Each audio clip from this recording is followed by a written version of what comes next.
할렐루야. 오늘은 목요일입니다. 새벽에 만난 하나님 오신 여러분들, 우리 예수님 이름으로 환영합니다. 같이 기도하고 오늘 예배 시작합니다. 좋으신 하나님 감사합니다. 하나님, 이 아침에 하나님이 우리에게 허락하시는 새날을 말씀을 통하여서 시작하기 원합니다. 하나님, 지난밤에 우리가 잠을 자고 또 이 아침을 일어났는데 하나님이 주신 선물과 같은 날을 그냥 헛되게 아무 의미 없이 루틴으로만 보내지 않게 하시고 날마다 새로운 날, 매일매일이 새로운 날, 그 새날을 기쁨으로 감사함으로 보낼 수 있도록 인도하여 주옵소서. 말씀이 우리를 그렇게 인도할 줄로 믿습니다. 말씀은 능력이 있습니다. 이 능력을 믿음으로 받는 우리가 되게 하여 주옵소서. 예수님의 이름으로 기도합니다. 아멘. 오늘부터는 우리가 히브리서 말씀을 보려고 합니다. 오늘은 히브리서 1장 1절에서 3절까지의 말씀입니다. 히브리서 1장 1절에서 3절입니다. 히브리서입니다. 1장 1절에서 3절 찾으셨으면 우리 같이 읽겠습니다. 옛적의 선지자들을 통하여 여러 부분과 여러 모양으로 우리 조상들에게 말씀하신 하나님이 이 모든 날 마지막에는 아들을 통하여 우리에게 말씀하셨으니 이 아들을 만유의 상속자로 세우시고 또 그로 말미암아 모든 세계를 지으셨느니라. 이는 하나님의 영광의 광채시요 그 본체의 형상이시라. 그의 능력의 말씀으로 만물을 붙드시며 죄를 정결하게 하는 일을 하시고 높은 곳에 계신 지극히 크신 이의 우편에 앉으셨느니라. 아멘. 히브리서는 저자가 누구인지를 히브리서를 통해서는 알 수 없습니다. 그래서 예전에 히브리서의 저자를 바울이었다, 또 아볼로다, 또 바나바다 이렇게 추측하고는 있는데 그건 어떤 것도 이렇게 정확하게 알 수는 없습니다. 그러나 히브리서의 내용은 굉장히 내용이 깊습니다. 그리고 내용도 또 난해한 부분이 있기는 합니다. 하지만 이 히브리서를 통하여서 과거의 구약의 제사와 제사장의 모습을 통하여 또 이 신약의 예수 그리스도를 보게 만드는 것이 바로 히브리서의 책입니다. 우리 이 책을 통하여서 또 여러분이 구약과 신약 예수 그리스도를 관통하는 그 내용을 통해 또 살아계신 하나님의 은혜를 누리기를 바랍니다. 오늘 본문에 보면 1절에 옛적의 선지자를 통하여 여러 부분과 여러 모양으로 우리 조상에게 말씀하신 하나님이 이 모든 날 마지막에는 아들을 통하여 우리에게 말씀하셨으니 이 아들을 만유의 상속자로 세우시고 또 그로 말미암아 모든 세계를 지으셨느니라. 옛적의 선지자들, 구약의 선지자들이 굉장히 많이 등장했죠. 하나님은 그 선지자들의 목소리를 통해 하나님의 마음을 전했습니다. 하나님의 목소리를 선지자들의 목소리를 통해 전했죠. 그래서 선지자들이 하나님의 마음을 그대로 전하는 일들을 했습니다. 이것이 옛적에 일어난 일입니다. 그런데 그와 대꾸를 이루는 것이 이 모든 날 마지막에, 즉 마지막 날에 하나님은 아들 예수 그리스도를 통하여 말씀하셨으니 이 아들을 만유의 상속자로 세우시고 또 그로 말미암아 모든 세계를 지으셨느니라. 마지막 날, 지금은 마지막 날이라는 겁니다. 예수 그리스도가 오신 때부터 마지막 날인 겁니다. 그때부터 그리스도를 기다리던 사람들, 지금도 우리를 그리스도를 기다리죠. 예수님의 재림을 기다리고 있습니다. 이 마지막 때에는, 옛적에는 선지자를 통해 말씀하셨던 하나님이 마지막 때에는 아들을 통하여서 말씀하신다고 하였습니다. 아들은 상속자로 세움을 받았고 그리고 그로 말미암아 세계를 지으셨다고 말씀하고 있습니다. 여러분, 이제는 우리 마지막 때에는 하나님의 아들이신 예수 그리스도를 통해서 하나님의 음성을 들어야 합니다. 이때 내가 선지자다. 이 세상의 지식을 가진 똑똑한 사람들이 과학을 가지고서 물질을 가지고서 이것이 신이라고 말하는 거죠. 내가 만든 신, 소문자 God, 내가 만든 그 이방신과 같은 신을 믿고 사는 것이 아니라 나를 만드신 신, 대문자 God, 나를 만드신 신을 믿고 살아야 하는 겁니다. 여러분, 내가 만든 신을 믿고 사는 것, 과학을 믿고 살고 돈을 믿고 사는 것은 우리를 구원으로 인도할 수 없습니다. 그러나 나를 만든 신, 하나님을 믿고 사는 것이 우리를 구원으로 인도합니다. 그 길은 예수 그리스도를 통해서만 관통합니다.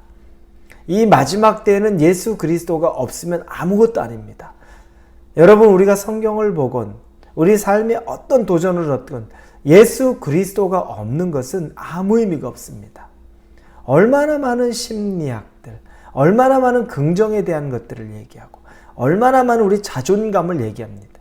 합니까? 그런데 거기서 쏙 예수 그리스도가 빠지고 우리가 늘 우리를 최면하고 우리가 우리를 늘 생각하고 그건 힘이 없습니다. 오직 예수 그리스도가 들어있는 것, 이 마지막 때에 하나님의 말씀이 예수 그리스도를 통해 선포되는 것, 그걸 붙잡고 사는 사람만이 능력 있는 사람이고 그 사람만이 이 세상을 이기고 사는 사람이 되는 겁니다.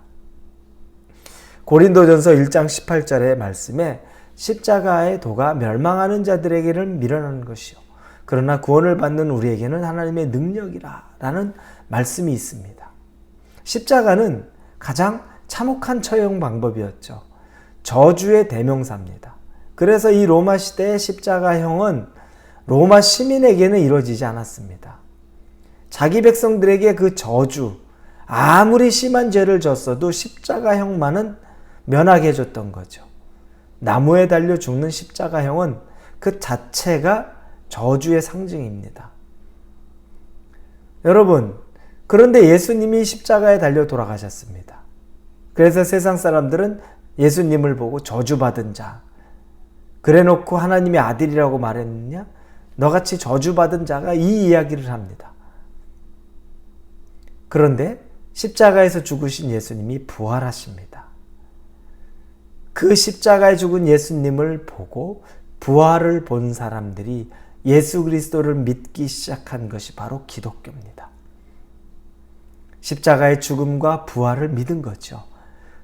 그러면서 그 사람들은 이제 세상의 사람들이 십자가는 저주요, 십자가는 수치요, 순환이라고 말하는 것들에 대해서 오히려 그 기독교를 믿겠다고, 그 기독교를 따르겠다고 자신의 것을 다 포기하고 버리고 오게 되는 놀라운 일이 지금까지 이루어지고 있는 겁니다. 이게 우연일까요? 거짓된 것은 금방 사라집니다. 그런데 수치요, 그렇게 믿는 것, 그래서 고린도전서 1장 18절 말한 것처럼 십자가의 도를 얘기하면 이 멸망당하는 자들에게는 아주 미련하게 여겨지는데 하나님을 믿는 우리에게는 구원을 이루게 해준다는 것. 여러분, 놀랍죠? 이 일이 그렇게 이루어지는 겁니다. 지금도 그 구원을 따라 수치스러운 십자가와 그 부활의 능력을 따라 예수께 나오는 사람들이 날마다 더하는 것이 이게 우연이겠습니까? 이게 바로 예수님의 능력인 겁니다. 이게 하나님의 능력인 겁니다. 자, 그러면서 오늘 본문에서는 예수 그리스도가 하나님의 자체, 하나님의 영광의 광채라고 나옵니다. 예수님은 하나님의 영광의 광채, 하나님의 영광을 드러내는 분이라는 겁니다. 하나님의 영광을 나타내는 분이 바로 예수님입니다. 여러분, 우리는 예수님의 자녀로 부름받았죠. 그러면서 우리가 예수님의 자녀가 된 이상 우리는 예수님의 영광의 광채가 되어야 되는 겁니다. 저와 여러분이 구원받았으니까 그걸로 끝이 아니라 예수님의 영광을 드러내는 광채가 되어야 되는 삶을 사는 겁니다. 그게 말로는 어렵지 않아요. 베드로가 했던 유명한 고백이 있죠. 주는 그리스도시요 살아계신 하나님의 아들이시니이다. 그 고백은 엄청난 고백이죠. 주는 그리스도입니다. 당신은 우리 구원자이십니다. 그리고 살아계시는 하나님의 아들이십니다. 이게 사람의 고백으로 나올 수 있겠습니까? 근데 베드로가 이 고백을 합니다. 대단한 고백인데, 그런데 그 베드로의 고백 이후에 어떻습니까? 닭이 울기 전 3번 예수님을 부인하는 일이 생겼죠. 엄청난 고백을 했지만 삶에서는 예수님을 그렇게 배신하는 삶을 살았습니다. 아직 만들어지지 않았던 거죠. 입술로는, 말로는 쉽게 할 수 있지만 삶이 만들어지는 건 시간이 걸리고 믿음이 필요하고, 그리고 깊은 예수님과의 새로운 만남이 필요한 겁니다.